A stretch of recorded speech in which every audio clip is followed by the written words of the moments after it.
Cough syrup കഴിച്ച് കുഞ്ഞുങ്ങൾ മരണപ്പെട്ട വാർത്ത നമ്മൾ കഴിഞ്ഞ ദിവസങ്ങളിലൊക്കെ കേൾക്കുകയുണ്ടായി. ഇതിനെ തുടർന്ന് രാജ്യവ്യാപകമായി നിരവധി മരുന്ന് നിർമ്മാണ സ്ഥലങ്ങളിലൊക്കെ റെയ്ഡുകൾ നടക്കുന്നു. നിരവധി കഫ് സിറപ്പുകൾ നിരോധിക്കുന്നു. കേരളത്തിലും ആരോഗ്യമന്ത്രി വീണ ജോർജ് കഴിഞ്ഞ ദിവസം ഒരു കമ്പനിയുടെ കഫ് സിറപ്പ് നിയന്ത്രിച്ച വാർത്തകളും നമ്മൾ കേൾക്കുകയുണ്ടായി. നമ്മൾ ഈ വിഷയമാണ് ചർച്ച ചെയ്യുന്നത്. കഫ് സിറപ്പ് മുഴുവൻ പ്രശ്നക്കാരനാണോ, അതല്ല എന്താണ് ഈ പ്രശ്നത്തിന് കാരണം, നമ്മൾ ശ്രദ്ധിക്കേണ്ട കാര്യങ്ങൾ എന്തൊക്കെയാണ്, എല്ലാം നമ്മൾ ചർച്ച ചെയ്യുകയാണ്. നമ്മോടൊപ്പം ഡോക്ടർ തൻവീർ സാറാണ്, കോഴിക്കോട് മെഡിക്കൽ കോളേജിൽ നിന്നും. സ്വാഗതം ഇൻസൈറ്റിലേക്ക്. കഫ് സിറപ്പ് കഴിച്ച് പ്രശ്നങ്ങളുണ്ടായ വാർത്ത നമ്മൾ കേട്ടതിനെ തുടർന്ന് ഒരു ആശങ്ക ഇവിടെ നിലനിൽക്കുന്നുണ്ട്. എന്താണ്, എല്ലാ കഫ് സിറപ്പും പ്രശ്നക്കാരാണോ, അതോ ചില കമ്പനി കഫ് സിറപ്പുകൾ മാത്രമാണോ പ്രശ്നം എന്നൊക്കെ ഇങ്ങനെയൊക്കെ തുടങ്ങി. ശരി, യഥാർത്ഥത്തിൽ എന്താണ് പ്രശ്നം? ഏതൊക്കെ കഫ് സിറപ്പുകൾക്കാണ് ഈ പ്രശ്നങ്ങളുള്ളത്? ബേസിക്കലി നമുക്ക് കഫ് സിറപ്പ് എന്തൊക്കെ ടൈപ്പ് ഉള്ളത് എന്ന് മനസ്സിലാക്കിയിട്ട് വേണം ഈ കാര്യങ്ങളിലേക്ക് കടക്കാൻ. രണ്ട് തരത്തിലുള്ള കഫ് സിറപ്പാണ് ബേസിക്കലി ഉള്ളത്. ഒന്ന് നമ്മൾ എക്സ്പെക്ട്രൻറ്റ്, അതല്ലെങ്കിൽ ബ്രോങ്കോ ഡൈലേറ്റർ എന്ന് പറയുന്ന ഗണത്തിൽ വരുന്ന കഫ് സിറപ്സ്. ഇതെന്താ സംഭവിക്കുന്നതെന്ന് വെച്ചാൽ, നമ്മളുടെ ശ്വാസകോശത്തിലേക്ക് പോകുന്ന വഴിയിലേക്ക്, ആ വഴിയിൽ ബ്രോങ്കസ് എന്ന് പറയുന്ന ചെറിയ ട്യൂബുകളുണ്ട്. ഈ ട്യൂബിന് ചുറ്റും അവിടെ ഈ കഫം കെട്ടിക്കിടക്കുന്ന സമയത്ത് അതിനെ പുറത്തേക്ക് തള്ളാൻ വേണ്ടിയിട്ട് ബ്രോങ്കോ ഡൈലേറ്റേഷൻ എന്ന് പറയുന്ന പ്രൊസീജിയർ നടക്കുകയും അങ്ങനെ ഈ കഫത്തിന് പുറത്തേക്ക് തള്ളുകയും ചെയ്യുന്ന മരുന്നുകൾക്കാണ്, കഫ് സിറപ്പുകൾക്കാണ് ബ്രോങ്കോ ഡൈലേറ്റേഴ്സ് എന്ന് പറയുന്ന കഫ് സിറപ്പ് എന്ന് പറയുന്നത്. അടുത്തത് ആൻറ്റി ടെസീവ്സ് എന്ന് പറയുന്ന കഫ് സിറപ്സാണ്. ഇത് എന്ത് ചെയ്യുന്നതെന്ന് വെച്ചാൽ, നമ്മൾ ചുമ എന്ന് പറയുന്ന പ്രക്രിയയെ അടിച്ചമർത്തുന്ന ഒരു മരുന്നാണ്. എന്ന് വെച്ചാൽ യൂഷ്വൽ കോഫ് എന്ന് പറയുന്നത് ഒരു റിഫ്ലക്സാണ്. നമ്മളുടെ ശ്വാസകോശത്തിലേക്കുള്ള വഴിയിലേക്ക് എന്തെങ്കിലും ഫോറിൻ ബോഡീസ് കയറുന്ന സമയത്ത്, അതല്ലെങ്കിൽ നോർമൽ അല്ലാത്ത ഒരു റിയാക്ഷൻ അവിടെ ഉണ്ടാകുന്ന സമയത്ത്, ഇത് നോർമൽ അല്ല എന്ന് മനസ്സിലാക്കാൻ വേണ്ടിയിട്ട് അവിടെ നിന്നും തലച്ചോറിലേക്കൊരു ഞരമ്പ് പോവുകയും തലച്ചോറിൽ നിന്നും തിരിച്ച് നമ്മുടെ ഡയഫ്രത്തിലേക്കൊരു ഞരമ്പിൽ നിന്ന് ഒരു മെസ്സേജ് പോവുകയും അതിൻ്റെ ഫലമായിട്ട് നമ്മൾ ചുമക്കുകയും ചെയ്യുന്നു എന്നുള്ളതാണ് നോർമൽ ചുമയുടെ റെസ്പോൺസ്. ഈ ചെയ്യുന്ന സമയത്ത് തലച്ചോറിൽ ഈ ന്യൂ റിസപ്റ്റർ എന്ന് പറയുന്ന റിസപ്റ്ററുകളെയൊക്കെ എന്ത് ചെയ്യും, ഈ റിസപ്റ്ററുകളിൽ ആക്ട് ചെയ്തുകൊണ്ട് ചുമക്കണ്ട എന്നുള്ള ഒരു മെസ്സേജ് ബ്രെയിനിന് കൊടുക്കുന്ന മരുന്നുകൾക്ക് നമ്മൾ ആൻറ്റി ടെസീവ്സ് എന്ന് പറയും. ഇതിൽപ്പെട്ട മരുന്നാണ് ഡെക്സ്ട്രോമെത്തോർഫൻ എന്ന് പറയുന്ന മരുന്ന്. ഇപ്പോൾ ഇഷ്യൂ ഉണ്ടായിട്ടുള്ള ഈ ഒരു പ്രശ്നത്തിൽ കാര്യമായിട്ടുള്ള കഫ് സിറപ്പുകളിലെല്ലാം ഡെക്സ്ട്രോമെത്തോർഫൻ എന്ന് പറയുന്ന കണ്ടൻറ്റാണ് കൂടുതൽ എന്നാണ് പറയുന്നത്. ഈ കണ്ടൻറ്റ് കാരണം മാത്രമായിട്ട് പ്രശ്നം വരുമോ എന്നുള്ളതാണ് ഒരു ചോദ്യം. ഇനി അതല്ല, അതുമായി ബന്ധപ്പെട്ട അതിൽ ചേർക്കപ്പെട്ടിട്ടുള്ള ബാക്കിയുള്ള കാരണങ്ങൾ കൊണ്ടാണോ എന്നുള്ളതാണ്. പാർശ്വമായി ചെറിയൊരു ശതമാനം ഈ ഡെക്സ്ട്രോമെത്തോർഫൻ കാരണം ചെറിയൊരു ബുദ്ധിമുട്ടുണ്ടായിരിക്കാം. കാരണം നമ്മൾ പഠിക്കുന്ന സമയത്തൊന്നും ചെറിയ കുട്ടികൾക്ക് ഈ ഡെക്സ്ട്രോമെത്തോർഫൻ കൊടുക്കണമെന്ന് പറയുന്നില്ല. പക്ഷേ എന്നാലും നമ്മളുടെ നാട്ടിൽ അത് പ്രാക്ടീസ് ചെയ്ത് പോരുന്നുണ്ട്. ഈ കഫ് സിറപ്സ് പൊതുവേ കുട്ടികൾക്ക് കൊടുക്കുന്നതിലും ഒരു ലിമിറ്റേഷൻ ഉണ്ട്. 6 മാസത്തിന് താഴെയുള്ള കുട്ടികൾക്ക് യാതൊരു രീതിയിലുള്ള കഫ് സിറപ്പും കൊടുക്കേണ്ട ആവശ്യമില്ല. കാരണം ഡെക്സ്ട്രോമെത്തോർഫൻ കൊടുക്കേണ്ട എന്ന് പറയുന്നത് തലച്ചോറിനെ നമ്മൾ ചുമക്കേണ്ട എന്ന് പറയുന്ന ഒരു മെസ്സേജാണ് ഈ ഡെക്സ്ട്രോമെത്തോർഫൻ എന്ന് പറയുന്ന, അല്ലെങ്കിൽ ആൻറ്റി ടെസീവ്സ് ആയിട്ടുള്ള മെഡിക്കേഷൻസ് നമ്മൾ കൊടുക്കുന്നത്. പൊതുവേ ചെറിയ കുട്ടികൾക്ക് അവരുടെ ഓർഗനുകളെല്ലാം വളർന്നു വരുന്ന ഒരു സ്റ്റേറ്റിലാണ് അവരുള്ളത്. ലിവറാണെങ്കിലും കിഡ്നി ആണെങ്കിലും തലച്ചോറാണെങ്കിലും ഒക്കെ അങ്ങനെ തന്നെ. അപ്പം ഈ തലച്ചോറിനെ ചെറിയ പ്രായത്തിൽ തന്നെ നിങ്ങൾ ഇന്നൊരു കാര്യം ചെയ്യേണ്ട എന്ന് പറയുന്ന സമയത്ത് തന്നെ അതിൻ്റെ ബാക്കി എഫക്റ്റും കൂടെ എന്ത് ചെയ്യും, സപ്രസ്ഡ് ആവും. അപ്പോൾ നമ്മൾ ശ്വാസം എടുക്കുക എന്നുള്ളൊരു പ്രക്രിയയും തലച്ചോറിൽ നിന്നാണ് അതിൻ്റെ മെസ്സേജ് വരുന്നത്. ശ്വാസം എടുക്കുക എന്നുള്ള പ്രക്രിയ ചിലപ്പോൾ നടക്കാതാവും, ശ്വാസം മുട്ടൽ വരും, ബുദ്ധിമുട്ടുകൾ വരും. അപ്പോൾ ഇങ്ങനെയുള്ള ഡെക്സ്ട്രോമെത്തോർഫൻ എന്ന് പറയുന്ന മരുന്ന് പൊതുവേ കുട്ടികൾക്ക് കൊടുക്കരുത് എന്നുള്ളതാണ് ഒന്നാമത്തെ കാര്യം. 2, ബ്രോങ്കോ ഡൈലേറ്റേഴ്സ് ആയിട്ടുള്ള മരുന്നുകൾ 6 മാസത്തിന് താഴെയും കൊടുക്കാൻ പാടില്ല. കാരണം 6 മാസത്തിന് ശേഷം മാത്രമാണ് ഈ ബ്രോങ്കോ ഡൈലേറ്റേഷൻ എന്ന് പറയുന്ന ആക്ഷൻ ഉണ്ടാക്കുന്ന റിസപ്റ്ററുകൾ നമ്മളുടെ ശ്വാസകോശത്തിൽ വരുന്നത്. ആ റിസപ്റ്റർ പോലും ഇല്ലാത്തൊരു സമയത്ത് നമ്മൾ ആ മരുന്ന് കൊടുത്തത് കൊണ്ട് പ്രത്യേകിച്ച് കാര്യമില്ല. അപ്പോൾ ഈ 6 മാസത്തിന് താഴെ ഒരു മരുന്നും കൊടുക്കേണ്ട എന്നുള്ളതും അതിന് മേലേക്ക് വേണമെങ്കിൽ ബ്രോങ്കോ ഡൈലേറ്റേഴ്സ് കൊടുക്കാമെന്നുള്ളതുമാണ് നമ്മൾ പറയുന്നത്.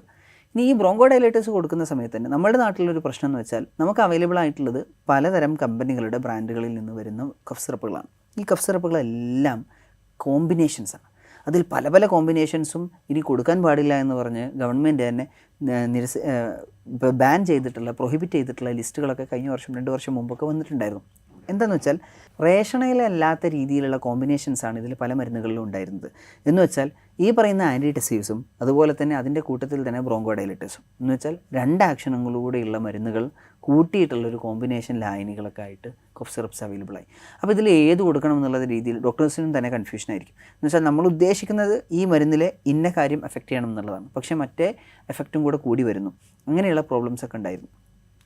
ഇനി രണ്ടാമത്തത് എന്ന് വെച്ചാൽ ഈ ഡെക്സ്ട്രോമെത്തോർഫൻ അതുപോലെ തന്നെ ആൻറ്റിഡെസീവ്സ് ആയിട്ടുള്ള മെഡിക്കേഷൻസ് ചെറിയ കുട്ടികൾക്ക് കൊടുക്കുമ്പോൾ എന്ത് സംഭവിക്കുന്നത് വെച്ചാൽ ഈ ബ്രെയിൻ ആക്ഷൻസ് കുറയുന്നത് പോലെ തന്നെ ഇത് കൂടുതലായിട്ട് ഓവർ ഡോസേജ് വരുന്ന സമയത്താണ് ഇതിൻ്റെ പ്രശ്നങ്ങൾ കൂടുന്നത്. അപ്പോൾ പ്രോബ്ലംസ് ഉണ്ടോയെന്ന് ചോദിച്ചാൽ ഇപ്പോൾ ഉള്ള പ്രോബ്ലംസിൽ മിക്കവാറും ഡെക്സ്ട്രോമെത്തോർഫൻ എന്ന് പറയുന്നതാണ് ഒരു പ്രശ്നം എന്ന് പറയുന്നത്. അതിൻ്റെ പ്രശ്നം എന്ന് പറയുന്നത് ഇത് ഓവർ ഡോസേജ് ആയതുകൊണ്ടായിരിക്കണം. പക്ഷേ അത് കാരണം മാത്രമാണ് പ്രശ്നം എന്ന് പറയരുത്. കാരണം അത് ഒരു ചാൻസ് മാത്രമാണ്. എന്ന് വെച്ചാൽ കംപ്ലീറ്റ് ആയിട്ടുള്ള ഇൻവെസ്റ്റിഗേഷൻസ് മൊത്തം കഴിഞ്ഞിട്ടില്ല. ഇതിൻ്റെ കൂടുതൽ അഡിക്റ്റീവ്സിലുള്ള പ്രശ്നങ്ങളാണ് എന്നുള്ള രീതിയിലും പറയുന്നുണ്ട്. കാരണം ഈ മരുന്നുകളിലൊക്കെ അഡിക്റ്റീവ്സ് ആയിട്ടുള്ള കുറേ മരുന്നുകൾ അഡിക്റ്റീവ്സ് ആയിട്ട് കുറേ കാര്യങ്ങൾ വരുന്നുണ്ട്. എന്ന് വെച്ചാൽ ഇതിന് കളർ കൊടുക്കുന്നത് എന്താണ്, അതുപോലെ തന്നെ ടേസ്റ്റ് കൊടുക്കുന്നത്, അതിൻ്റെ സോൾവെൻ്റായിട്ട് കീപ്പ് ചെയ്യുന്നത്, അതിൻ്റെ പ്രിസർവേറ്റീവ്, അതിന് ബഫറായിട്ട് അതിൻ്റെ pHകളൊന്നും മാറ്റാതെ കീപ്പ് ചെയ്യുന്ന കാര്യങ്ങൾ, ഇതിൽ ഉപയോഗിക്കുന്ന കാര്യങ്ങളിൽ വന്ന പ്രശ്നങ്ങൾ കൊണ്ടാണ് ഇപ്രാവശ്യം വന്ന പ്രശ്നങ്ങളെന്നും പറയുന്നുണ്ട്.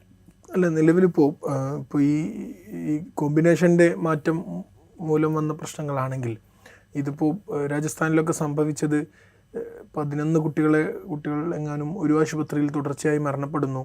ഈ മരുന്നിൻ്റെ പ്രശ്നമാണോ എന്ന് പരിശോധിക്കാൻ വേണ്ടി ഡോക്ടർ ഇത് കുടിച്ച് കാണിച്ചു കൊടുക്കുന്നു. ഡോക്ടർ അടക്കം അബോധാവസ്ഥയിൽ പെടുന്ന ഒരു സംഭവം ഉണ്ടാകുന്നു. അപ്പോൾ ഇങ്ങനെയാണെങ്കിൽ ഇത് പല സംസ്ഥാനങ്ങളിൽ സംഭവിക്കുന്നു. നമ്മുടെ രാജ്യവ്യാപകമായി ഇതിന് ഇൻഫ്ലുവൻസ് ഉണ്ടാകുന്നു. അങ്ങനെയാണെങ്കിൽ ഇത് നിയന്ത്രിക്കുന്നത് ഇപ്പോൾ ഒരുപാട് മരുന്ന് കമ്പനികളുണ്ട്.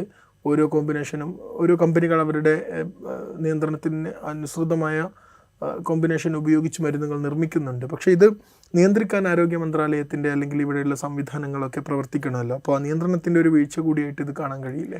തീർച്ചയായും അതിൻ്റെ ഒരു എഫക്റ്റ് കൂടെ ആയിരിക്കും ഇത്. കാരണം എന്ന് വെച്ചാൽ ഇപ്പോൾ ഈ രാജസ്ഥാനിലുണ്ടായുള്ള ഇഷ്യൂവിലും അതുപോലെ തന്നെ മധ്യപ്രദേശിലും ആണ് നമുക്ക് കാര്യമായിട്ട് പ്രശ്നം ഉണ്ടായത്. അവിടെയെല്ലാം കിഡ്നി ഇഞ്ചുറി ആണ് കുറേ പേർക്ക് വന്ന പ്രശ്നം. ഞാൻ പറഞ്ഞ ഈ ഡെക്സ്ട്രോമെത്തോർഫൻ്റെ ആക്ഷൻ വരുന്നതും തലച്ചോറിലാണ്. കിഡ്നി ഇഞ്ചുറി അവിടെ എങ്ങനെ വരുന്നു എന്നുള്ളതാണ് രണ്ടാമത്തെ ക്വസ്റ്റ്യൻ. അതിലാണ് ഈ സോൾവെൻ്റായിട്ട് യൂസ് ചെയ്ത കാര്യത്തിലുള്ള അഡൾട്രൻറ്റിൻ്റെ പ്രശ്നം ഉണ്ടായിരിക്കാമോ എന്നുള്ള ഒരു സംശയം വരുന്നത്. മുമ്പുണ്ടായിരുന്ന ഇതുപോലത്തെ കഫ് സിറപ്പുമായിട്ടുള്ള പ്രശ്നങ്ങളിലെല്ലാം അതായിരുന്നു ഒരു കാര്യമായിട്ടുള്ളൊരു പ്രോബ്ലം. എന്ന് വെച്ചാൽ നമ്മൾ ഇത് പ്രിസർവേറ്റീവായിട്ട് യൂസ് ചെയ്യാൻ അല്ലെങ്കിൽ നമ്മളുടെ ഈ കഫ് സിറപ്പ് കേടുവരാതിരിക്കാൻ വേണ്ടി ഉപയോഗിക്കുന്ന പ്രൊപ്പലീൻ ഗ്ലൈക്കോൾ എന്ന് പറയുന്ന ഒരു കെമിക്കലുണ്ട്. ഇത് നമുക്ക് എഡിബിളാണ്, നമ്മൾ എടുത്താൽ കുഴപ്പമില്ല, പ്രശ്നമൊന്നുമില്ല. എന്നാൽ ഇതേ ആക്ഷൻ കിട്ടുന്ന വേറൊരു കണ്ടൻറ്റാണ് ഡൈഇഥൈൽ ഗ്ലിസറോൾ എന്ന് പറയുന്നത്, DEG എന്ന് പറയുന്നത്. എന്നാൽ ഇതൊരു ഇൻഡസ്ട്രിയൽ കെമിക്കലാണ്. ഇത് മരുന്നായിട്ട് യൂസ് ചെയ്യാൻ പാടില്ല. ഇത് ഉപയോഗിക്കുന്ന സമയത്ത് നമ്മളുടെ കിഡ്നി ഇഞ്ചുറി ഭയങ്കരമായിട്ടുണ്ടാകും. പ്രത്യേകിച്ച് ചെറിയ കുട്ടികളിൽ അവരുടെ കിഡ്നി വളർന്നു വരുന്നേ ഉള്ളൂ. അതിൽ കാര്യമായിട്ടുള്ള പ്രശ്നങ്ങളുണ്ടാകും. മെറ്റബോളിക് അസിഡോസിസ് ഉണ്ടാകും. പെട്ടെന്ന് തന്നെ മരണം സംഭവിക്കാൻ 1-2 ദിവസത്തിനുള്ളിൽ തന്നെ കണ്ടീഷൻ മോശമാവാനുള്ള സാധ്യതകളൊക്കെ കൂടുതലാണ്. ഈ സംഭവത്തിലും ഒരുപാട് മരുന്നുകളിൽ DEG കണ്ടന്റുകൾ കണ്ടെത്തിയിട്ടുണ്ട്. DEG കണ്ടെത്തി എന്ന് പറയും, മുമ്പുള്ളതിൽ കണ്ടെത്തിയിട്ടുണ്ട്, ഇപ്പോഴുള്ളതിൽ കണ്ടെത്തിയെന്നും കണ്ടെത്തിയില്ല എന്നൊക്കെ പല റിപ്പോർട്ടുകളും വരുന്നുണ്ട്. അപ്പോൾ ഈ DEG എന്തിനു യൂസ് ചെയ്യുന്നു എന്നുള്ളതാണ് ഒന്നാമത്തെ ക്വസ്റ്റ്യൻ. ഈ പ്രൊപ്പലൈൻ ഗ്ലൈക്കോളിനേക്കാളും വില കുറവാണ് ഈ DEG. അപ്പോൾ ഈ DEG യൂസ് ചെയ്യപ്പെടുന്നുണ്ട്. നമ്മളുടെ നാട്ടിൽ നമുക്ക് അവൈലബിൾ ആയിട്ടുള്ള മരുന്നുകളിൽ കാര്യമായിട്ടുള്ള രീതിയിലുള്ള ഒരു സ്റ്റാൻഡേർഡ് ചെക്കും കാര്യങ്ങളും ഉണ്ടെങ്കിൽ ഇത് ആദ്യമേ പിടിക്കപ്പെടേണ്ടതായിരുന്നു. ഇങ്ങനെയുള്ള എഫക്റ്റുകളൊക്കെ സംഭവിച്ച് കഴിഞ്ഞതിന് ശേഷം മാത്രമാണ് ഇത് പിടിക്കപ്പെടുന്നത്. ഇനി ഈ ഒരു ഇൻവെസ്റ്റിഗേഷൻ നടക്കുന്ന സമയത്തും അതിൻ്റെ റിപ്പോർട്ട് വരുന്നതിന് മുമ്പും തന്നെ ഈ കഫ് സിറപ്പുകളൊക്കെ അപ്പോഴും നമ്മളുടെ നാട്ടിൽ പലർക്കും അവൈലബിൾ ആയിട്ടുണ്ട്. അപ്പോൾ ഇനിയും ഇതിൻ്റെ പ്രശ്നങ്ങൾ കൂടി വരുമോ എന്നുള്ളതൊക്കെയാണ് നമുക്ക് നോക്കാനുള്ളത്. ബേസിക്കലി എല്ലാ കമ്പനികളിലും പല കമ്പനികളിലും നിന്നും മരുന്നുകളൊക്കെ ഉണ്ടാക്കുന്നുണ്ട്. ആ കമ്പനിക്ക് ഉള്ളിൽ തന്നെ ഈ ക്വാളിറ്റി അസസ്മെൻറ്റിനും ക്വാളിറ്റി സ്റ്റാൻഡേർഡ്സ് നോക്കാൻ വേണ്ടിയിട്ടുള്ള സിസ്റ്റവും എല്ലാം ഉണ്ട്. ഇപ്പോൾ യൂഷ്വലി എങ്ങനെയാണ് ഇപ്പോൾ ഒരു മരുന്ന് ഉണ്ടാക്കുക എന്ന് ചോദിക്കുന്ന സമയത്ത് ഇത്രയും മരുന്നുകൾ ആവശ്യമുണ്ട് എന്നുള്ളത് മാർക്കറ്റിൽ നിന്ന് റിക്വയർമെൻറ്റ് വരുന്ന സമയത്ത് അതിനൊരു ബാച്ചായിട്ട് നമ്മൾ തിരിക്കും. ഇപ്പോൾ ഒരു ഫാർമസി കമ്പനിയാണെങ്കിൽ അവർ ബാച്ചായിട്ട് തീരുമാനിക്കും. അതിന് ശേഷം അതിനൊരു ഇൻഡൻറ്റ് ഉണ്ടാക്കും. ആ ഇൻഡൻറ്റിൽ തന്നെ എത്ര മരുന്ന് വേണം, എത്ര കുപ്പി വേണം, എത്ര കണ്ടൻറ്റ് വേണം എന്നുള്ളതിനെക്കുറിച്ചൊക്കെ ഒരു തീരുമാനം എടുക്കും. അതിൻ്റെ ശേഷം ഇതിൻ്റെ പ്രൊഡക്ഷൻ സ്റ്റാർട്ട് ചെയ്യും. പ്രൊഡക്ഷൻ്റെ ഇടക്കും പല സമയങ്ങളിലുമായിട്ട് ക്വാളിറ്റി അസസ്മെൻറ്റും ക്വാളിറ്റി സർവൈലൻസും കാര്യങ്ങളും ചെയ്യും. അതിൽ നിന്ന് തന്നെ കുറച്ച് സാമ്പിൾസ് അവർ വേറെ എടുത്തു വെക്കും. കാരണം ഈ ഒരു ബാച്ച് ഇറങ്ങിയതിന് ശേഷം ഈ ബാച്ചിൽ പെട്ട മരുന്നിന് എന്തെങ്കിലും പ്രശ്നം ഉണ്ടോ എന്ന് നോക്കുന്ന സമയത്ത് ആ എടുത്തു വെച്ച് സ്റ്റോറേജ് ആയിട്ട് എടുത്തു വെച്ച ഇതിൽ സാമ്പിൾ അവർ ടെസ്റ്റ് ചെയ്യാനും ബാക്കിയുള്ളതിനൊക്കെ യൂസ് ചെയ്യും. എന്നിട്ട് ഇത് പുറത്തിറക്കും. പുറത്തിറക്കുന്നതിന് തൊട്ട് മുമ്പായിട്ട് ഗവൺമെൻറ്റിൻ്റെ സിസ്റ്റം കൂടെ ഇതിൽ ക്വാളിറ്റി അസസ്മെൻറ്റും കാര്യങ്ങളൊക്കെ ചെയ്യും. ഡ്രഗ് ഇൻസ്പെക്ടർ ഉണ്ട്, ഡ്രഗ് കൺട്രോൾ ഓർഗനൈസർ ഉണ്ട്, ഇതൊക്കെ ചെയ്യുന്നുണ്ട്. എന്ന് വെച്ചാൽ നല്ലൊരു സിസ്റ്റമുണ്ട്, പക്ഷേ ആ സിസ്റ്റത്തിൽ ഫ്ലോസ് ഉണ്ടോ എന്നുള്ളതാണ് ഇവിടെ പ്രശ്നം. സിസ്റ്റം അതുപോലെ ഇംപ്ലിമെൻറ്റ് ചെയ്യപ്പെടുന്നുണ്ടോ എന്നുള്ളതിലാണ് കുഴപ്പം. കാരണം ഇന്ന് നാട്ടിൽ ഈ ഒരു മരുന്ന് ഉപയോഗിച്ചത് കാരണം ഇത്രയും കുട്ടികൾക്കൊരു പ്രശ്നം ഉണ്ടായിട്ടുണ്ടെങ്കിൽ സിസ്റ്റം ശരിയല്ല എന്നുള്ളതാണോ അതിൽ നിന്ന് നമുക്ക് മനസ്സിലാവുന്നത്. അപ്പോൾ അതിൽ എന്താണ് ഫ്ലോ എന്ന് മനസ്സിലാക്കിയിട്ട് എവിടെയാണ് ആ ഒരു പ്രശ്നം സംഭവിച്ചതെന്ന് മനസ്സിലാക്കിയിട്ട് അതിനെതിരെയുള്ള ഒരു ആക്ഷൻ ഉണ്ടാവണം എന്നുള്ളതാണ് ചെയ്യുന്നത്. ഒരു ഡോക്ടറെ സംബന്ധിച്ചിടത്തോളം ഈ ഡോക്ടർക്ക് ഇതിലെല്ലാം ഇൻവോൾവ് ചെയ്യാൻ ഒരിക്കലും പറ്റില്ല. ഒരു ഡോക്ടറെ അടുത്ത് ഇങ്ങനൊരു മരുന്നുണ്ട്, ഇങ്ങനൊരു ഗുളികയുണ്ട്, ഇന്ന രോഗിക്ക് ഇത് കൊടുക്കണം എന്നതിനപ്പുറത്തേക്ക് ഓരോ കമ്പനിയും ഇത് എങ്ങനെ ക്രിയേറ്റ് ചെയ്യുന്നു എന്നുള്ളതോ അത് അവരെല്ലാ സ്റ്റാൻഡേർഡ്സും കീപ്പ് ചെയ്തിട്ടാണോ അവരുണ്ടാക്കുന്നത് എന്നുള്ളതൊന്നും മുഴുവൻ അന്വേഷിക്കാൻ ഒരു ഡോക്ടർക്ക് പറ്റില്ല. ഡോക്ടർക്ക് ആ മരുന്ന് പ്രിസ്ക്രൈബ് ചെയ്യാനേ പറ്റുള്ളൂ. ക്വാളിറ്റിയും സ്റ്റാൻഡേർഡ്സും ഉറപ്പുവരുത്തേണ്ടത് ഓരോ രാജ്യത്തിൻ്റെയും ഗവൺമെൻറ്റാണ്. അവിടെ ഫ്ലോ വന്നിട്ടുണ്ടാവണം എന്നുള്ളതാണ് മനസ്സിലാക്കുന്നത്. ഇപ്പോഴും ഈ പ്രശ്നം ഉണ്ടായതിന് ശേഷവും കേന്ദ്രം ഇത് ഈ പ്രശ്നം ഉണ്ടാക്കിയ മരുന്നുകൾ തമിഴ്നാട്ടിൽ നിന്ന് വന്നതാണ്. അതുകൊണ്ട് തന്നെ തമിഴ്നാട് സംസ്ഥാന ഡ്രഗ്സ് കൺട്രോൾ അതോറിറ്റിക്കാണ് ഇതിൻ്റെ ഉത്തരവാദിത്തം എന്ന രൂപത്തിൽ ഇതിന് പഴിചാരുന്നതും കണ്ടിരുന്നു. അതെ, ഒരു സംസ്ഥാനത്തിലേക്ക് മാത്രമായിട്ട് നമുക്കിതിനെ ഒറ്റപ്പെടുത്താനും പറ്റില്ല. കാരണം എന്ന് വെച്ചാൽ ഇത് ആദ്യത്തെ ഒരു ഇൻസിഡൻ്റ് ഒന്നുമല്ല. ഇതിനു മുമ്പ് ജമ്മു കാശ്മീരിൽ പ്രശ്നം ഉണ്ടായിട്ടുണ്ട്, ഗാംബിയയിൽ ഇഷ്യൂ ഉണ്ടായിട്ടുണ്ട്, ഉസ്ബെക്കിസ്ഥാനിൽ ഇഷ്യൂ ഉണ്ടായിട്ടുണ്ട്. അതെ, ഈ ഗാംബിയയിലും ഉസ്ബെക്കിസ്ഥാനിലൊക്കെ ഉണ്ടായത് ഇന്ത്യൻ ഫാർമസ്യൂട്ടിക്കൽസ് IP എന്ന് വെച്ചാൽ നമ്മുടെ മരുന്നുകളിലൊക്കെ എന്ത് ചെയ്യുന്നത് വെച്ചാൽ പേരുണ്ടാകുന്ന സമയത്ത് അതിൻ്റെ ലാസ്റ്റ് ഉണ്ടാവും. ഇപ്പോൾ പാരസെറ്റമോളാണ് മരുന്നെങ്കിൽ പാരസെറ്റമോൾ IP എന്നുണ്ടാവും. ഈ IP എന്ന് പറയുന്നത് ഇന്ത്യൻ ഫാർമക്കോപ്പീനിയ എന്ന് വെച്ചാൽ ഇന്ത്യയിൽ ഉണ്ടാക്കിയ മരുന്ന്. ഈ ഉസ്ബെക്കിസ്ഥാനിലും അതുപോലെ തന്നെ ഗാംബിയയിലും ഉണ്ടായ കഫ് സിറപ്പിൻ്റെ ഇഷ്യൂസിലും കാര്യങ്ങളിലൊക്കെ അവരുടെ മരുന്നൊക്കെ പ്രൊഡ്യൂസ് ചെയ്ത ഇന്ത്യയിൽ നിന്ന് തന്നെയായിരുന്നു. എല്ലാം തമിഴ്നാട് നിന്നാണെന്ന് നമുക്ക് പറയാൻ പറ്റത്തില്ല. എന്ന് വെച്ചാൽ ഇന്ത്യ എന്ന രാജ്യത്തിൽ മൊത്തത്തിൽ നോക്കുന്ന സമയത്ത് ഇവിടെ നിന്ന് ക്രിയേറ്റ് ചെയ്യപ്പെടുന്ന മരുന്നുകളിൽ സബ്സ്റ്റാൻഡേർഡ് ആയിട്ടുള്ള മരുന്നുകൾ പ്രൊഡ്യൂസ് ചെയ്യപ്പെടുന്നുണ്ട്. അതിനെ ക്വാളിറ്റി അസസ്മെൻറ്റ് വൃത്തിക്ക് നടക്കുന്നില്ല എന്ന് നമ്മൾ മനസ്സിലാക്കണം. കാരണം ഇപ്രാവശ്യം ഉണ്ടായ ഈ കോഫ്രിൽ എന്ന് പറയുന്ന ഒരു മരുന്നിൻ്റെ അതിൻ്റെ പ്രൊഡക്ഷൻ നടക്കുന്ന കാഞ്ചീപുരം എന്ന് പറയുന്ന തമിഴ്നാട്ടിലെ സ്ഥലത്ത് അവിടെ പോയിട്ട് നടത്തുന്ന ഇൻസ്പെക്ഷൻസിലൊക്കെ നമുക്ക് കാണാൻ പറ്റും. മരുന്ന് പ്രൊഡ്യൂസ് ചെയ്യുന്ന സമയത്ത് നല്ല കൂൾ ടെമ്പറേച്ചറിലും സൺലൈറ്റ് എക്സ്പോഷർ ഇല്ലാത്ത സ്ഥലത്ത് വേണം ചെയ്യേണ്ടത് എന്ന് പറയുന്ന പല കാര്യങ്ങളും ഡയറക്റ്റ് സൺലൈറ്റിന് നേരെ താഴെ വെക്കുന്ന രീതിയിലുള്ള മരുന്നുകൾ അതിൻ്റെ പ്രൊഡക്ഷൻ നമുക്ക് കാണാൻ പറ്റുന്നുണ്ട്. മാത്രമല്ല പ്രോപ്പറായിട്ടുള്ളൊരു ഡിസ്പോസൽ അവിടെ നടക്കുന്നില്ല. അപ്പോൾ ഇതൊക്കെ എൻവയൺമെൻറ്റിനും കൂടി പ്രശ്നമാണ്. നമ്മൾ ഈ മരുന്നുകളൊക്കെ പ്രോപ്പറായിട്ടുള്ള ഡിസ്പോസലും കൂടെ വരണം. മാത്രമല്ല ഇത് പ്രൊഡക്ട്സ് ചെയ്യുന്ന സമയത്ത് നമ്മളത് ആലോചിച്ച് നോക്കുക. ഒരാളുടെ രോഗത്തിന് വേണ്ടിയിട്ട് നമ്മൾ കൊടുക്കുന്നൊരു മരുന്ന് അയാൾക്ക് അസുഖം കൂട്ടുന്നു എന്ന് പറയുമ്പോൾ അതിൻ്റെ പ്രശ്നം എത്രയാണ്? അപ്പോൾ അതിൽ നമ്മൾ ക്വാളിറ്റി അസസ്മെൻ്റൊക്കെ കൃത്യമായി ചെയ്ത് അതിനെ നല്ല രീതിയിൽ അത് മെയിൻറ്റെയിൻ ചെയ്യണം എന്നുള്ള ഒരു പ്രഷറൈസേഷൻ നമ്മളുടെ അടുത്തുനിന്ന് ഗവൺമെൻറ്റിലേക്കും ബാക്കി ഡ്രഗ് റിലേറ്റഡ് സിസ്റ്റത്തിലേക്കും പോകുമ്പോൾ മാത്രമാണ് അത് ഉറപ്പുവരുത്താൻ നമുക്ക് പറ്റുക. കാരണം വെച്ചാൽ ഇന്ത്യ എന്ന് പറയുന്ന ഇത്രയും പോപ്പുലേറ്റഡ് ആയിട്ടുള്ള ഒരു രാജ്യത്ത് ഇത്രയും റിക്വയർമെൻറ്റ് ഉണ്ടാകുന്ന സമയത്ത് പെട്ടെന്ന് തന്നെ എല്ലാം പ്രൊഡ്യൂസ് ചെയ്യാനും പെട്ടെന്ന് എല്ലാം തന്നെ കറക്റ്റായിട്ടുള്ള ക്വാളിറ്റി അസസ്മെൻറ്റ് നടക്കാതെ പുറത്തേക്ക് മരുന്നുകൾ വരാനുള്ള സാധ്യതകൾ കൂടുതലാണെന്ന് മനസ്സിലാക്കി അതിനനുസൃതമായിട്ടുള്ള ഒരു ചെക്ക് നമ്മൾ എന്തായാലും ഉണ്ടാവണം എന്നുള്ളത് ഉറപ്പ് വരുത്തണം. ഇപ്പോൾ നമ്മുടെ നാട്ടിലെ ഈ ഫാർമ ഇൻഡസ്ട്രി ഉണ്ടല്ലോ, ഒരുപാട് കമ്പനികൾ ഇവിടെ മരുന്ന് പ്രൊഡ്യൂസ് ചെയ്തുകൊണ്ടിരിക്കുന്നുണ്ട്. നമ്മൾ നേരത്തെ പറഞ്ഞു ഇതിനെ മോണിറ്റർ ചെയ്യാനുള്ള റെഗുലേറ്റ് ചെയ്യാനുള്ള നിയന്ത്രണം ചെയ്യേണ്ടത് സർക്കാരിൻ്റെ ഉത്തരവാദിത്വം തന്നെയാണ്. കാരണം പൊതുജനാരോഗ്യമാണ് സർക്കാരിൻ്റെ പ്രധാനപ്പെട്ട ഒരു കൺസേൺ എന്ന് പറയുന്നത്. അപ്പോൾ ഈ ഫാർമ ഇൻഡസ്ട്രി ഇങ്ങനെ തഴച്ച് വളരുന്ന സമയത്ത് ഇതിന് ഫണ്ട് ചെയ്യുന്നത് ആ ഇൻഡസ്ട്രിയാണ്, ഇതിൽ റിസർച്ചിന് കൂടുതൽ കോൺട്രിബ്യൂട്ട് ചെയ്യുന്നത് ആ ഇൻഡസ്ട്രിയാണ്. അപ്പോൾ അതിൻ്റെ ഒരു റെഗുലേഷൻ എന്ന് പറയുന്നത് ഇങ്ങനെയുള്ള ഇൻസിഡൻസ് ഉണ്ടാകുന്ന സമയത്ത് മാത്രം ഉണ്ടായാൽ മതിയോ? മൊത്തത്തിൽ എപ്പോഴും വേണ്ട ഒരു കാര്യമാണ് റെഗുലേഷനും അതിൻ്റെ അസസ്മെൻറ്റും കാര്യങ്ങളൊക്കെ. നിയമങ്ങൾ എല്ലായിടത്തും ഉണ്ട്, പക്ഷെ അതിൻ്റെ ഇംപ്ലിമെൻറ്റേഷൻ പ്രോപ്പറായിട്ട് നടക്കുന്നില്ല എന്നുള്ളതാണ് ഒരു കുഴപ്പം. ഫാർമ കമ്പനീസ് തഴച്ച് വളരുന്നുണ്ട്. ഫാർമ കമ്പനീസ് വരുന്ന സമയത്ത് ഇപ്പോൾ കൂടുതൽ കമ്പനീസ് ഉണ്ടാകുന്നത് ഒരിക്കലും ഒരു രാജ്യത്തിന് മോശമാണെന്നോ ദോഷമാണെന്നോ നമുക്ക് പറയാൻ പറ്റത്തില്ല. കമ്പനീസ് വരുന്ന സമയത്ത് അവരെല്ലാം ഈ പറയുന്ന ക്വാളിറ്റി അഷ്വർ ചെയ്യുന്നുണ്ട് എന്നുള്ളത് ഉറപ്പ് വരുത്തേണ്ടത് ഗവൺമെൻറ്റിൻ്റെ ഒരു ബാധ്യതയാണ്. ആ ബാധ്യത ഗവൺമെൻറ് ചെയ്യണം. മാത്രമല്ല ഓരോ കമ്പനിക്കും അവരുടേതായിട്ടുള്ള ക്വാളിറ്റി അസസ്മെൻറ്റ് ടീമും കാര്യങ്ങളൊക്കെ ഉണ്ട്. ഒരു കമ്പനി ഉണ്ടാക്കുന്ന സമയത്ത്, അതും പ്രത്യേകിച്ചൊരു മരുന്ന് കമ്പനി ഉണ്ടാക്കുന്ന സമയത്ത് അവരുടെ എല്ലാം ഉള്ളിലെ ഇൻറ്റൻഷൻ ഒരിക്കലും പൈസ ഉണ്ടാക്കണം എന്നുള്ളതോ അല്ലെങ്കിൽ കുറേ ഭയങ്കരമായിട്ട് ലാഭം കൊഴിയണം എന്ന് മാത്രമായിരിക്കരുത്. ഇത് ബേസിക്കലി ഒരാളുടെ അസുഖത്തിന് വേണ്ടിയിട്ട് കൊടുക്കുന്ന മരുന്നാണെന്നും അതിൻ്റെ ആക്ഷൻ എന്തായാലും നടക്കണം എന്നുള്ളതും ഡു നോ ഹാം എന്നുള്ള ഒരു പ്രിൻസിപ്പിൾ എന്തായാലും അവർ കീപ്പ് ചെയ്യണം എന്നുള്ളതാണ് ബേസിക്കലി മനസ്സിലാക്കേണ്ടത്. അതോടൊപ്പം തന്നെ ഇപ്പോൾ ഈ പ്രൈവറ്റ് സെക്ടറിലെ ആശുപത്രികളും ഒരുപാട് മില്യൺ കണക്കിന് ഇൻവെസ്റ്റ്മെൻറ്റും ഒക്കെ നമ്മുടെ നാട്ടിൽ തഴച്ചു വളർന്നുകൊണ്ടിരിക്കുകയാണല്ലോ. അപ്പോൾ നമ്മുടെ ഗവൺമെൻറ് പൊതുജനാരോഗ്യം ലക്ഷ്യമിട്ടുകൊണ്ട് നമ്മുടെ ആരോഗ്യ മന്ത്രാലയം ഒരുപാട് സേവനങ്ങൾ ഈ രൂപത്തിൽ ചെയ്തുകൊണ്ടിരിക്കുന്നത്. നമ്മളും ആരോഗ്യ രംഗത്ത് നമ്പർ 1 ആണ് നമ്മുടെ സംസ്ഥാനം എന്നൊക്കെ നമ്മൾ പറയാറുണ്ട്.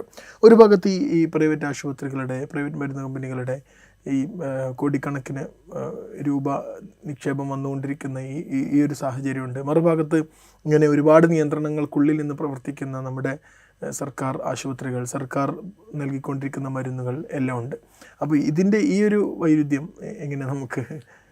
തീർച്ചയായും, അതായത് ഗവൺമെൻറ്റിന് ആക്ച്വലി ഗവൺമെൻറ്റിനുള്ള ഒരു ഫണ്ട് വെച്ചിട്ട് തന്നെ എത്രയോ ആളുകളിലേക്ക് മരുന്നുകൾ എത്തിക്കാനുള്ള ഒരു സ്ട്രെസ്സും കാര്യങ്ങളും ഉണ്ടാവും. അതിന് വേണ്ടിയിട്ട് അവർ വർക്ക് ചെയ്യുന്നുണ്ടാവും. അതിൻ്റെ ഇടയിൽ ക്വാളിറ്റി നഷ്ടപ്പെടുന്നുണ്ടോ എന്നുള്ളൊരു കാര്യമാണ് നമ്മൾ ശ്രദ്ധിക്കേണ്ടത്. കാരണം എൻ്റെ ഒരു പേഴ്സണൽ എക്സ്പീരിയൻസ് പറയാം, അത് എത്രത്തോളം ആളുകൾക്ക് അത് റിപ്ലിക്കേറ്റ് ചെയ്യാൻ പറ്റുമെന്നുള്ളത് എനിക്കറിയില്ല.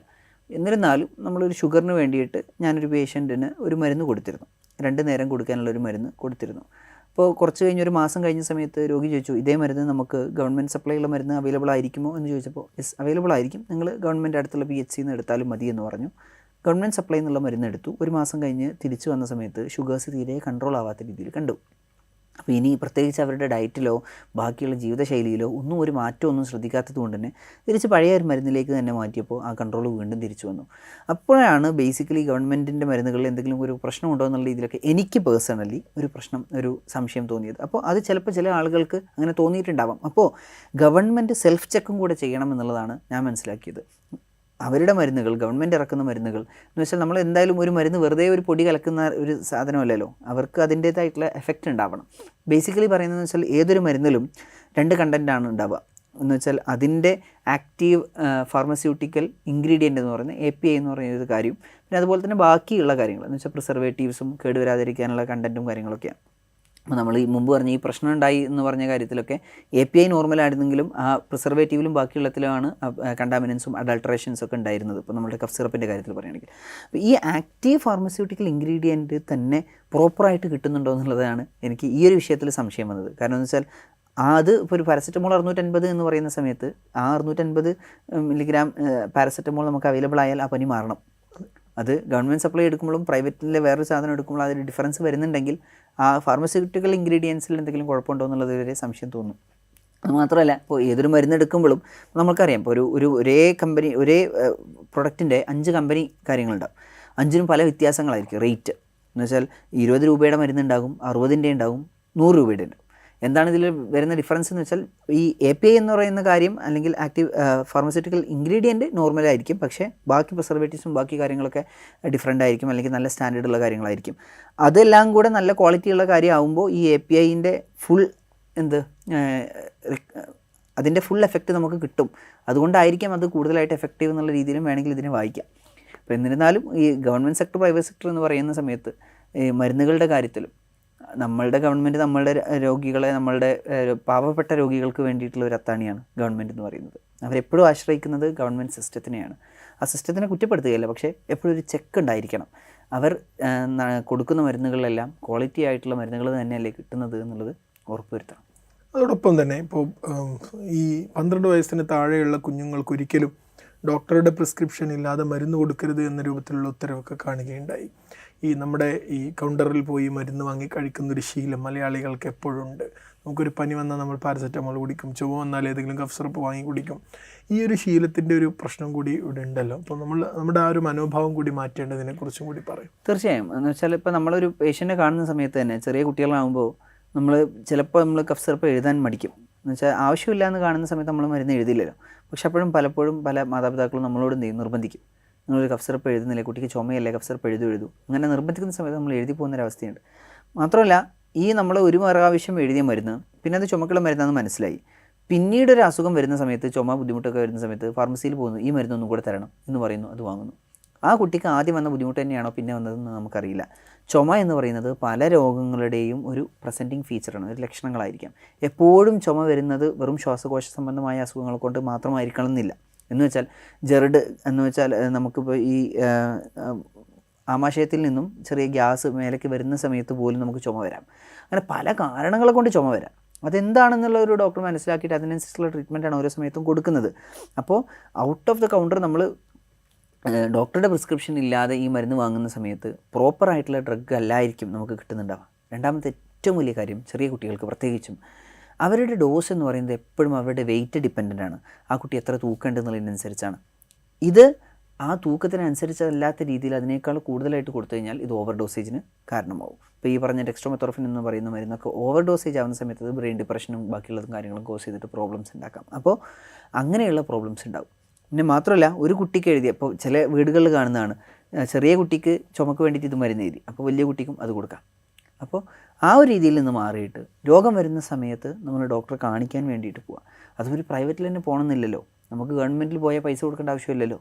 ഗവൺമെൻറ്റിൽ പോയിട്ട് കാണിക്കാം. നമുക്ക് ഡോക്ടറെ കാണിച്ചിട്ട് ഇന്നതാണ് രോഗമെന്ന് മനസ്സിലാക്കി അതിനുള്ള ട്രീറ്റ്മെൻറ്റ് ഡോക്ടറെ പ്രിസ്ക്രൈബ് ചെയ്യുന്ന സമയത്ത് ആ ട്രീറ്റ്മെൻറ്റ് എടുക്കുന്ന രീതിയിലേക്ക് നമ്മളെപ്പോഴും മാറണം. അതില്ലെങ്കിൽ അത് ദോഷമേ ചെയ്യുള്ളൂ. ഫാർമസികളിലും നമ്മൾ ശ്രദ്ധിക്കേണ്ടതുണ്ട്. കാരണം ഫാർമസിയിലുള്ള ആളുകൾ ചുമക്കുള്ളൊരു മരുന്ന് തരും, തലവേദനക്കുള്ളൊരു മരുന്ന് തരും എന്ന് പറയുമ്പോൾ എടുത്തു കൊടുക്കുന്ന ഒരു സിസ്റ്റം കൂടെ അവരും കൂടെ മാറ്റിയാൽ മാത്രമാണ് ആ ഒരു സിസ്റ്റം ചേഞ്ചായിട്ട് വരുള്ളൂ. അല്ലാതെ കൊടുക്കാൻ ആളുകളുണ്ടാകുന്ന സമയത്ത് വാങ്ങാൻ എന്തായാലും ആളുകളുണ്ടാകും. ആ കൊടുക്കുന്ന സിസ്റ്റം സ്റ്റോപ്പ് ചെയ്യുന്നതോടുകൂടി മാത്രമാണ് നമുക്കിതിനെ സ്റ്റോപ്പ് ചെയ്യാൻ പറ്റും. അതോടൊപ്പം അവസാനമായി ഈ അലോപ്പതിക്കെതിരെയുള്ള ഒരു അലോപ്പതി ഫോബിയ വളർന്നു വരുന്നുണ്ട്. അത് പലരും ചേർന്ന് വളർത്തുന്നുണ്ട്, ഇംഗ്ലീഷ് മരുന്നുകൾ എന്ന പേരിലൊക്കെ ഇട്ട്. അതായത് ഇതിനെതിരെയുള്ള ഒരു പ്രചരണം പല സമാന്തര മെഡിസിൻ എന്ന് പറയപ്പെടുന്ന പലരും പ്രചരിപ്പിക്കുന്നുണ്ട്. ഇങ്ങനെയുള്ള സംഭവങ്ങളൊക്കെ ഉണ്ടാകുന്ന സമയത്ത് പല കാരണങ്ങളെ കൊണ്ടാണ്, പക്ഷേ അത് അലോപ്പതിക്കെതിരെയുള്ള ഒരു ആയുധമായി എടുക്കുന്നതും കണ്ടിട്ടുണ്ട്. മരുന്നുകളെ പേടിക്കേണ്ടതില്ലെന്നും അലോപ്പതി എന്ന് പറയുന്നത് പൂർണ്ണമായ ശാസ്ത്രത്തിൽ അടിസ്ഥാനമാക്കിയിട്ടുള്ള ഒരു രോഗനിർണയ ശുശ്രൂഷ രീതിയാണ് എന്നെല്ലാം അത് പറഞ്ഞു കൊടുക്കേണ്ട ഒരു ബാധ്യത കൂടി ഡോക്ടർമാർക്കുണ്ടല്ലോ. തീർച്ചയായും. അതായത് ഇന്നിപ്പോൾ ഇങ്ങനൊരു പ്രശ്നം ഉണ്ടായിരുന്ന സമയത്ത് ഞാനൊരു ഡോക്ടറാണ്, ഞാൻ അലോപ്പതി അല്ലെങ്കിൽ നമ്മൾ മോഡേൺ മെഡിസിനാണ് നമ്മളിപ്പോൾ പറയുന്നത്. മോഡേൺ മെഡിസിന് പ്രാക്ടീസ് ചെയ്യുന്ന ഒരാളാണ് ഞാൻ. ഈ ഒരു സിസ്റ്റത്തിൽ പ്രശ്നം ഉണ്ടായിരിക്കും എന്നാണ് ഞാൻ പറയുന്നത്. ഇവിടെ ഈ മരുന്നുകളിൽ പ്രോബ്ലം ഉണ്ടാകാനുള്ള സാധ്യതയുണ്ട് എന്നുള്ളതാണ് ഞാൻ പറയുന്നത്. ഞാനൊരിക്കലും ഇതിന് ന്യായീകരിക്കുന്നില്ല എന്നുള്ളതാണ് ഇതിലൊരു പോയിൻറ്റ്. നിങ്ങൾ ഏതൊരു ഡോക്ടറോട് ചോദിച്ചാലും അവരങ്ങനെ ചെയ്യുള്ളൂ. എന്ന് വെച്ചാൽ എന്തൊരു മരുന്നിനും ഏതൊരു കാര്യത്തിനും എഫക്റ്റും സൈഡ് എഫക്റ്റും ഉണ്ടായിരിക്കാം. അതുപോലെ തന്നെ അതിൽ അഡൾട്രേഷനും കാര്യങ്ങളൊക്കെ ഉണ്ടാവാം. അത് ഉണ്ടോ ഇല്ലേ എന്നുള്ളൊരു ചെക്ക് നടക്കണം. അത് നടക്കാത്ത സമയത്ത് അത് നടത്തണം എന്നുള്ളൊരു നിർബന്ധം കൂടെ നമ്മൾ പിടിക്കുന്നുണ്ട്. എന്നിട്ട് ഏതൊരു മരുന്ന് കാരണം ഉണ്ടാകുന്ന എഫക്റ്റുകളെയും അതിൻ്റെ സൈഡ് എഫക്റ്റുകളെയും നമ്മൾ പഠിക്കുന്നുണ്ട്. പഠിച്ചിട്ട് ഇങ്ങനൊരു സൈഡ് എഫക്റ്റ് ഇന്നൊരു മരുന്നിന് ഉണ്ടാകും എന്ന് മനസ്സിലാക്കി കഴിഞ്ഞ് കഴിഞ്ഞാൽ ആ മരുന്നിനെ നമ്മൾ ഒഴിവാക്കുകയും ചെയ്യുന്നുണ്ട്. ഇത് മോഡേൺ മെഡിസിനിൽ മാത്രം നടക്കുന്ന ഒരു കാര്യമാണ്. കാരണം എന്ന് വെച്ചാൽ വേറൊരു സിസ്റ്റം ഓഫ് മെഡിസിനിൽ എന്തെങ്കിലും ഒരു പ്രശ്നം ഉണ്ടായാൽ ഇത് ഈ ഒരു മരുന്ന് കൊണ്ടാണ് എന്നുള്ളത് പോലും ആരും എന്ത് ചെയ്യില്ല, സമ്മതിക്കില്ല. ഇനി അത് സമ്മതിച്ചാൽ തന്നെ അത് ഒഴിവാക്കാനോ അത് ബാൻ ചെയ്യാനോ ആരും നിൽക്കില്ല. പ്രോപ്പർ ചെക്കും അതുപോലെ തന്നെ അഡ്വാൻസ്മെൻറ്റ്സും ഉണ്ടാകുമ്പോൾ അതിനനുസരിച്ചുള്ള ചേഞ്ചസ് ഉണ്ടാകുന്നു എന്നുള്ളതാണ് ഇവിടെ സംഭവിക്കുന്നത്. അല്ലാതെ എപ്പോഴും പ്രശ്നങ്ങൾ ഉണ്ടാകുന്നത് വെച്ചാൽ ഇവിടെ എന്താ സംഭവിക്കുന്നത് വെച്ചാൽ രണ്ടാളുകളെ നമുക്ക് ഒരു എക്സാമ്പിളായിട്ട് എടുക്കാം. ഒരാൾ അയാളുടെ പ്രശ്നങ്ങളും അയാളുടെ നല്ല ഗുണങ്ങളും പറയുന്നു. ആ പ്രശ്നങ്ങൾ അയാൾ പറഞ്ഞതിന് ശേഷം ആ പ്രശ്നങ്ങൾ അയാൾ ശരിയാക്കുന്നു. മറ്റൊരാൾ കുറേ പ്രശ്നങ്ങളുള്ള ഒരാളാണ്, പക്ഷേ അയാൾ അതൊക്കെ മറച്ചു വെച്ച് അയാൾ നല്ലതാണ് എന്നുള്ള രീതിയിൽ മാത്രം നിൽക്കുന്നു. ഇതിലാരാണ് മോശം? രണ്ടാമത് പറഞ്ഞ ആൾ. അപ്പോൾ ആ ഒരു കാര്യം നമ്മൾ മനസ്സിലാക്കണം. നമ്മളുടെ സിസ്റ്റത്തിൽ ഒരു ചെക്ക് വേണം എന്നുള്ളത് നമ്മൾ തന്നെ ആവശ്യപ്പെടുന്നുണ്ട്. ആ ചെക്കുകൾ നടക്കുന്നുണ്ട്. ആ നടക്കുന്ന ചെക്കുകൾക്കനുസരിച്ച് നമ്മൾ മാറ്റങ്ങളും ക്രിയേറ്റ് ചെയ്യുന്നുണ്ട്. അതിന് വേണ്ടിയിട്ടുള്ള ടൈട്രേറ്റത്തിലുള്ള ഡ്രഗ്സും ബാക്കിയുള്ളതും നമ്മൾ യൂസ് ചെയ്യുന്നുണ്ട്. അപ്പം എപ്പോഴും സൈഡ് എഫക്റ്റുകളെക്കുറിച്ചും ബാക്കിയുള്ളതും ഉള്ള ഒരു പഠനം നടക്കുന്നത് കൊണ്ടാണ് സൈഡ് എഫക്റ്റുകൾ ഉണ്ട് എന്നുള്ളത് നമ്മൾ പറയുന്നത്. ബാക്കി സിസ്റ്റം ഓഫ് മെഡിസിൻസ് നിങ്ങൾ നോക്കിയാൽ മനസ്സിലാവും.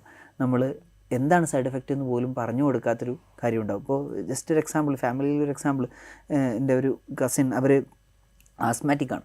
അപ്പോൾ അവർക്ക് വലിക്കാൻ വേണ്ടിയിട്ട് ഈ നമ്മൾ ഇൻഹേലേഴ്സ് കൊടുത്തിരുന്നു, സ്റ്റിറോയിഡ് ഇൻഹേലേഴ്സ്. അപ്പോൾ അവർ പറഞ്ഞു ഈ ഇൻഹേലേഴ്സ് ഇങ്ങനെ യൂസ് ചെയ്യുമ്പോൾ ബോഡിക്ക് കേടാണ്, അതുകൊണ്ട് ഞങ്ങളൊരു ആയുർവേദ ഡോക്ടറെ കാണിക്കാമെന്ന് പറഞ്ഞു. അങ്ങനെ വേറൊരു സിസ്റ്റം ഓഫ് മെഡിസിൻ അങ്ങനെ കാണിക്കാൻ പോയി. അങ്ങനെ അവിടുന്ന് ഒരു ലേഹം കൊടുത്തു. ഈ ലേഹ്യം യൂസ് ചെയ്തിട്ട് അവർക്ക് കുറേ സിസ്റ്റത്തിലൊക്കെ ഭയങ്കര നല്ല മാറ്റം. പക്ഷേ ആളിങ്ങനെ നല്ലോണം തടിച്ചൊക്കെ വരുന്നു. 2 മാസമൊക്കെ കഴിഞ്ഞ സമയത്ത് ഭയങ്കരമായിട്ട് തടിച്ച് വീർത്തൊക്കെ വരുന്നു. അപ്പോൾ എന്ത് സംഭവിച്ചു എന്ന് ചോദിച്ചപ്പോൾ നമ്മൾ ഈ മരുന്ന് ലേഹം കുടിക്കുന്നുണ്ട്, അതുകൊണ്ടായിരിക്കാം, ലേഹമൊക്കെ കഴിക്കുന്നതുകൊണ്ടായിരിക്കാം ഇങ്ങനെ ഒരു ഉഷാറായി വരികയാണ്, ഒരു ആരോഗ്യമൊക്കെ വരുന്നുണ്ട്. അപ്പോൾ ഈ ഒരു കണ്ടൻറ്റ് നമ്മൾ കെമിക്കൽ സ്റ്റഡീസിന് വിട്ടപ്പോൾ അതിൽ സ്റ്റിറോയിഡാണ് കണ്ടൻറ്റ്. എന്ന് വെച്ചാൽ നമ്മൾ വേറെ രീതിയിൽ സ്റ്റിറോയിഡ് കൊടുക്കുമ്പോൾ നമ്മൾ ഈ സ്റ്റിറോയിഡ് കൊടുത്തത് കാരണം പ്രശ്നങ്ങൾ ഉണ്ടാകുമെന്ന് പറയുന്ന സമയത്ത് ഇതേ സ്റ്റിറോയിഡ് തന്നെ ഒരു ലേഹ്യ രൂപത്തിലേക്കൊക്കെ മാറ്റിയിട്ട് അതും പ്രോപ്പർ ആയുർവേദം അല്ല അവർ പ്രാക്ടീസ് ചെയ്യുന്നത്. അല്ലാത്ത രീതിയിലുള്ള മെഡിക്കേഷൻസൊക്കെ യൂസ് ചെയ്ത് അതിനെ ട്രീറ്റ് ചെയ്യുകയും അങ്ങനെ ഇത് കാരണം അസുഖം മാറുന്നു എന്നുള്ളത് മാത്രം അവരോട് പറഞ്ഞ് അവർക്ക് ആശ്വാസം മാത്രം കൊടുക്കണം. എപ്പോഴും ഒരു സമാധാനിപ്പിക്കുന്ന ഒരു സിസ്റ്റം മാത്രമായിട്ട് ബാക്കി സിസ്റ്റം മാറുമ്പോഴാണ് നമ്മൾ സത്യം പറയുന്നവർ എന്ത് ചെയ്യുന്നത്, കുറ്റക്കാരായിട്ട് ബാക്കിയുള്ളവർ നമ്മളെ കാണുന്നത്. റൈറ്റ്. ഏതായാലും കഫ് സിറപ്പ് ഉപയോഗിച്ച് മരണപ്പെട്ട ഒരു സംഭവം, അതിനെ തുടർന്ന് നിയന്ത്രണങ്ങൾ ഉണ്ടാകുന്നു, റെയ്ഡുകൾ ഉണ്ടാകുന്നു, ഇനി അത് ആവർത്തിക്കാതിരിക്കാനുള്ള ജാഗ്രതയുണ്ടാകുന്നു. അതാണ് നമ്മൾ പ്രതീക്ഷിക്കുന്നതും. അതുകൊണ്ട് നമ്മൾ ശ്രദ്ധിക്കേണ്ട ഒരുപാട് കാര്യങ്ങളുണ്ട്. രോഗം വരുമ്പോഴേക്ക് 2 തവണ ചുമക്കുമ്പോഴേക്ക് നമ്മൾ എടുത്തു വെച്ച കഫ് സിറപ്പ് എടുത്ത് കൊടുക്കേണ്ടവരല്ല കുഞ്ഞുങ്ങൾ. ആരും തന്നെ ഇങ്ങനെയുള്ള സെൽഫ് മെത്തേഡുകൾ ഉപയോഗിക്കരുത്. തീർച്ചയായും വിദഗ്ധരായ ഡോക്ടർമാരെ കണ്ട ശേഷം മാത്രമേ നമ്മുടെ ആരോഗ്യമാണ് അതിന് വേണ്ട കാര്യങ്ങൾ ചെയ്യാൻ പാടുള്ളൂ എന്നാണ് ഡോക്ടർ പറഞ്ഞു വെക്കുന്നത്. ഇത്തരത്തിലുള്ള ദുരന്തങ്ങൾ ആവർത്തിക്കാതിരിക്കട്ടെ, അതിനുവേണ്ട ജാഗ്രത ഇവിടുത്തെ സർക്കാരും സിസ്റ്റവും എല്ലാവരും ചെയ്യേണ്ടതുണ്ട്. ശരി, ഇവിടെ പൂർണ്ണമാകുന്നു. മറ്റൊരു എപ്പിസോഡുമായി വീണ്ടും കാണാം.